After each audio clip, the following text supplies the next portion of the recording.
diseases of black gram. So now we will see the important diseases of black gram. So scientific name of black gram is Vigna Mungo. So my name is Janet Shankar Reddy and I am doing PhD plant pathology in Annamalai University. So these are all the list of important diseases in black gram. Anthracnose, which is caused by Coltotrichum lindimuthianum. Rust, which is caused by Euromyces fascioli. Cercospora lispot, which is caused by Cercospora canescens. And powdery mildew is caused by Ricifa polygoni. Dry root rot is caused by Rhizoctonia solani. Yellow mosaic is caused by Mungbean yellow mosaic virus, whereas the leaf crinkle is caused by leaf crinkle virus. I think the same disease we can see we already seen in green gram. What are all the diseases that occurs in green gram that we can also see in the same disease in black gram also. So now we'll see one by one. The first one is anthracnose. So anthracnose is caused by Coltotrichum lindimuthianum, which is a fungal pathogen. On the right side, we can see the symptoms. So black color circular sunken spots can be seen on leaves. So these are the black color. Just a minute. These are all the, you can see here. These are all the black color sunken spots, which are circular spots can be seen on leaves with a dark brown center or a dark black color center can be seen. We can see here circular black sunken spots along with sometimes a black color margin or black color center or a brown color center can be seen. So these symptoms can also appear on, sometimes these symptoms can also appear on pods also. In a severe infection, the affected the affected plant pods, that is the leaves can wither. I mean, these all the affected leaves can be withered off from the infected plant. So here the pathogen can survive in seed, which is a very severe seed-borne pathogen. That's why anthracnose, most you can see most Coltotrichum mostly that can survive in seeds only, and as well as sometimes they can survive also in plant debris also. So here. Disease spread through airborne conidia also. Here but they can survive mostly in seeds. These are all the symptoms. Coming to the management aspects, seed treatment with carbendazim at the rate of 2 gram per kilogram can be recommended, along with the removing and destroying of plant debris, because this pathogen can survive in seeds and as well as plant debris also. That's why it's better to remove all the destruct or collect all the unwanted waste materials or the plant debris and destruct it by by firing or something else. So spraying mancozeb at the rate of 2 gram per liter of water or carbendazim at the rate of 0.5 gram per liter of water can be recommended. So coming to the next one, the second one, rust, which is caused by Euromyces fascioli. Euromyces fascioli. On the right side, we can see the symptoms. Dark red color or black or brown color spots with reddish brown margins can be seen here. The picture is not clear, but I will tell you. The small, a numerous number there, plenty of number, pale brown to red color spots can be seen along with the reddish brown margin. So these spots sometimes similarly appears on branches as well as pods also during under unfavorable conditions. So the severe leaf spotting and defoliation occurs at the, sorry, not unfavorable condition, during favorable conditions.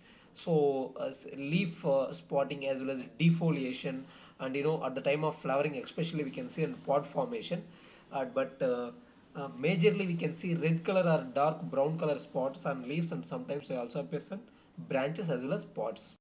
So coming to management aspects, so spray mancozeb at the rate of 1 kilogram or wettable sulfur at the rate of 1.5 kilogram at initiation of the disease and 10 days later. So during initiation of the disease and one more spray at 10 days after initiation of the disease can be recommended. The third one is Cercospora leaf spot. Cercospora leaf spot, which is caused by Cercospora canescens. Coming to the symptoms, so small numerous number of spots can be produced on the leaf. So these spots are usually brown or reddish brown in color. So the numerous spots are dark brown spots or pale brown spots with dark brown or pale brown center, and sometimes a reddish brown center margins can be seen. So the same similar spots can also be occurs on. Coming to the management aspects, spray carbendazim at the rate of 500 gram per hectare or mancozeb at the rate of 1 kilogram per hectare at the initiation of the disease, and one other dose also can be recommended after 10 days of initiation of the disease. So coming to the next one, powdery mildew, which is caused by Erysife polygony. The name itself indicates white color powdery growth or white color powdery patches growth can be appears on the leaves. So in severe cases, the powdery growth can be seen on both surfaces. In normal cases, we can see in any one of the surfaces, that may be an upper surface or lower surface. Mostly we can see on upper surface. So in severe infection, this completely white color powdery growth can be seen on the both surfaces of leaves. In severe infection, defoliation or premature defoliation of the leaves can occur, and that also results in a very high heavy yield losses. So coming to the management aspects, spraying neem seed kernel extract 5% or neem oil 3% twice at 10 days interval from the initiation of the disease or appearance of the disease. And also can be recommended eucalyptus leaf extract 10% at the initiation of the disease and 10 days later. One spray at the initiation of the disease and second spray at 10 days after the initiation of the disease. Spray carbendazim at the rate of 500 gram or wettable sulfur at the rate of 1.5 kilogram per hectare or propiconazole 500 ml per hectare at the initiation of the disease and 10 days after initiation of the disease. Here we can see the two sprays can be recommended especially for this pulses. One spray at the initiation of the disease and the second spray at 10 days after the initiation of the disease, and we can see the whether the disease is suppressed or not. If it is a little bit more or it is not much suppressed, then we can go for another spray at 20 days after the initiation of the disease. Here for all powdery mildew, as my experience that I will tell you, for all powdery mildews, if the powdery mildew is at initial stage, very small amount of powdery mildew can be seen, immediately spray water. Normal spraying of water can more than enough to wash out the powdery growth on upper surface of the leaf, because at initial stages it can't colonize with the plant leaves, so that a normal spraying of water can be easily controlled. If it is in little bit advanced stage or in second stages, 1% of milk solution can be recommended. 1% of milk solution in the sense 1 ml in 100 ml of 1 ml of milk in 100 ml of water can give 1% concentration. So 1% concentration of milk solution can be recommended at the next stage. In third stage or in severe stages, we can go for different types of fungicides, like different types of fungicides can be available based on the crop. Mostly we can recommend tridamorph can be recommended mostly. So for some powdery mildews we can't recommend sulfur because of some other reasons, because so the sulfur can absorb water content, especially crucifers, because of water content. Water is the major component in crucifers vegetables, so we can't recommend sulfur for that type of crops due to that reason.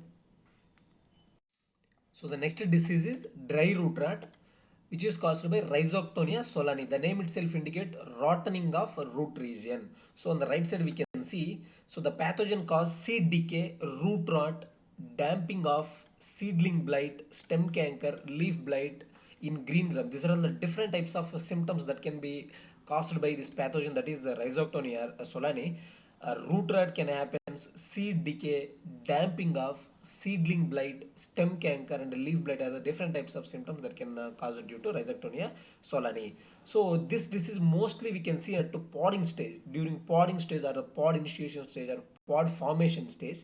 So this disease we can see more at the initial stage of the fungus. Slowly the seed rots and the seedling blight are that root rot symptoms that can be seen. On the right side we can see rotting of roots and are a little bit in the little stem region also. Due to that, what will happen, the roots can lose its capability to suck the water and different types of nutrients for plant. Due to that, what will happen, slowly the root starts rotting, and automatically the plant will die because of it can't able to get any nutrients and water whatever it requires. So after that, yellowing of leaves can be seen, because if there is no water or nutrient, what will happen, chlorophyll production can be slowly declines or reduces slow, so that we can see the yellow color leaves and or brown color lesions on leaves, and in severe cases the entire plant will die.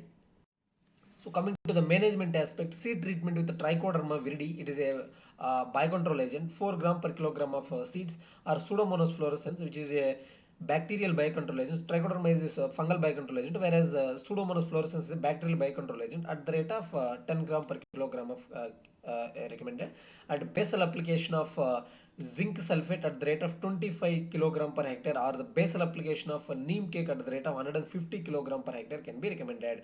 And also soil application of Pseudomonas fluorescens or Trichoderma viride, any one of 2.5 kilogram per hectare plus 50 kilograms of well decomposed farmyard manure or sand at 30 days after sowing. After 30 days of sowing, we can recommend this. And soil drenching of carbonism at the rate of 1 gram per liter of water can be recommended. This not be, it won't be a big recommended one, but sometimes it can be. So but most of them, this type of management aspects can be recommended, because soil drenching will be very huge, we required a huge amount of water if we really want to drench the soil. So next one is yellow mosaic. So yellow mosaic, which is caused by mung bean yellow mosaic virus. So coming to on the right side, we can see yellowing is the very common symptom that is produced by the almost all plant viruses. Whatever the virus infection, the initial symptom is yellowing. So initially, yellowing can be seen, especially this yellowing can be appears on the young leaves. So in later stages, what will happen? Necrotic symptoms can be observed. Necrotic symptom, slowly it starts to die, a little bit necrotic symptom or pluckering or taking inside, like wavy margins like this. Let us consider it as a original leaf. Slowly pluckering or necrotic. Necrotic means death of tissues. Very simple. Necrosis means death of tissues. So necrotic symptoms can be we can see.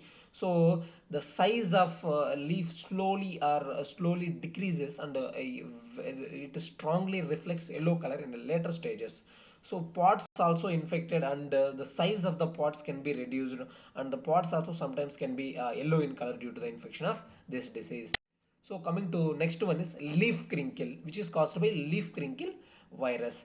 The name itself indicates crinkling of leaves. Crinkling of leaves. You can see here, leaves are crinkled here. I mean, taking inside or shrinking like symptoms we can see. So curling of margins on the downward region, that is considered if it is a leaf. So curling of margins and downward regions. Leaves are colored to downward regions. Along with chlorosis also can be seen, as well as I told you. Yellowing is a very common symptoms. Yellowing can be seen along with the downward curling of leaves or twisting of leaves can be seen, and chlorosis of veins, and shrinking of leaves can be observed. So sometimes what will happen? The vein shows reddish brown discoloration on the undersurface of leaves or petioles. So coming to management aspects for yellow mosaic virus and as well as leaf crinkle of green gram. So growing resistant varieties like VBN4, VBN6, VBN7 are the recommended resistant varieties. And seed treatment with dimethoate or imidacloprid at the rate of 5 ml per kilogram of seeds. These two are the insecticide. If we control the insect, that we can automatically control the disease. And installation of yellow sticky traps at the rate of 12 number per hectare, because yellow sticky trap can attract insect and can trap.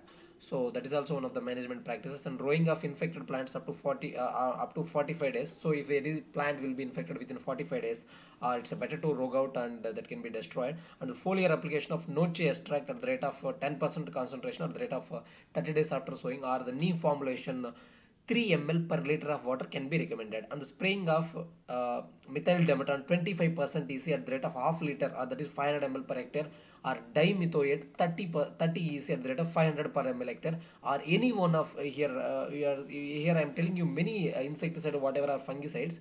So don't go with everyone, any one of it. That's why I mentioned R. So 500 ml per hectare, or thiamethoxam 75 doubles 1 gram per 3 liters, and repeat it for 15 days if necessary. So one spray can be given. If it is necessary, another spray also can be given at the rate of 15 days after sowing. So coming to questions related to ARS or net, related to green gram, they may ask related to anthracnose, which is caused by Coltotrichum lindimuthianum, and they may ask symptoms, what are the specific symptoms for anthracnose, as well as rust. Rust also one of the important disease, and as well as powdery mildew. So for related to exam, definitely this green gram powdery mildew or pulses powdery mildew will definitely ask. which is caused by Recife polygon. Make sure that you guys have to practice this all causal organism, especially for UG students. So anthracnose, rust, or maybe I don't think that viral disease in green gram is much more important. But these three diseases are very very important. To make sure that you are learning properly on it.